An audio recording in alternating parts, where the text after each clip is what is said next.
बहुत अच्छा। तो आइए मैं इन्हीं 10 हदीसों को छोटी छोटी कहानियों की तरह आसान अंदाज में समझाता हूं। 7, नियत पर हदीस। एक आदमी सफर करके आया और कहता है, मैं हिजरत अल्लाह और उसके रसूल के लिए कर रहा हूं, लेकिन असल में वो सिर्फ शादी या दुनियावी काम के लिए आया था। नबी सल्लल्लाहु अलैहि वसल्लम ने फरमाया कि उसको उसी नियत का अज्र मिलेगा। सबक: काम वही कीमती है जिसकी नियत अल्लाह के लिए हो। अच्छे अखलाक: तुम में सबसे बेहतर वह है जिसका अखलाक अच्छा है। एक सहाबी बहुत इबादत करते थे, लेकिन लोगों से सख्त बर्ताव रखते थे। नबी सल्लल्लाहु अलैहि वसल्लम ने कहा, असली भलाई अच्छे अखलाक से है।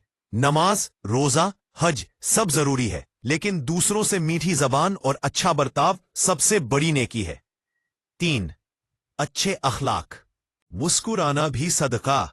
और यहां पर एक गरीब सहाबी उदास थे कि मेरे पास देने के लिए कुछ नहीं।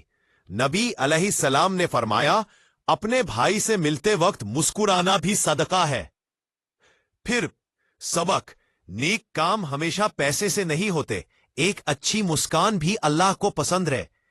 फिर सलाम: एक मां अपने बेटे को लेकर आई और बोली, मेरे बेटे को इल्म सिखाओ।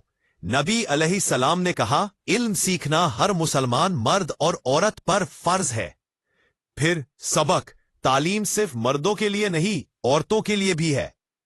फिर एक सहाबी हर रोज अपने घर में पकवान बनाते, लेकिन उनके पड़ोसी भूखे रहते। नबी अलैहिस्सलाम ने कहा, वह मोमिन नहीं जो खुद पेट भर ले और उसका पड़ोसी भूखा रहे।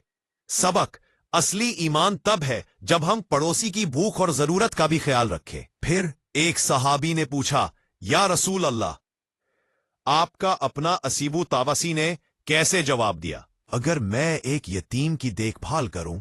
नबी सल्लल्लाहु अलैहि वसल्लम ने अपनी 2 उंगलियां मिलाकर कहा, मैं और यतीम की कफालत करने वाला जन्नत में इतने करीब होंगे। सबक: यतीमों की मदद करने से जन्नत नसीब होती है। 7, गुस्से पर काबू। एक आदमी ने कहा, मुझे ताकतवर बनाइए।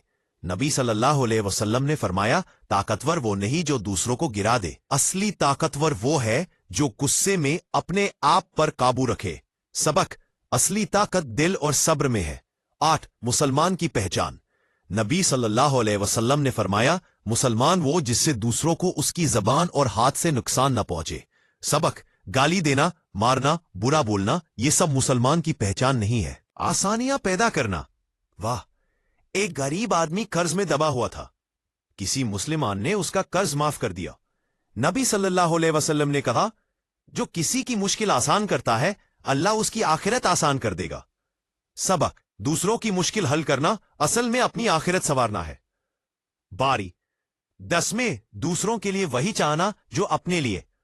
एक सहाबी ने पूछा, पूरा ईमान किस में है? नबी सल्लल्लाहु अलैहि वसल्लम ने कहा, जब तक तुम अपने भाई के लिए वही ना चाहो जो अपने लिए चाहते हो, तुम पूरा मोमिन नहीं हो सकते। सबक: अगर हम अपने लिए खुशहाली चाहते हैं तो दूसरों के लिए भी वही चाहें। Natural thankfulness, part 1 part and part 1 part से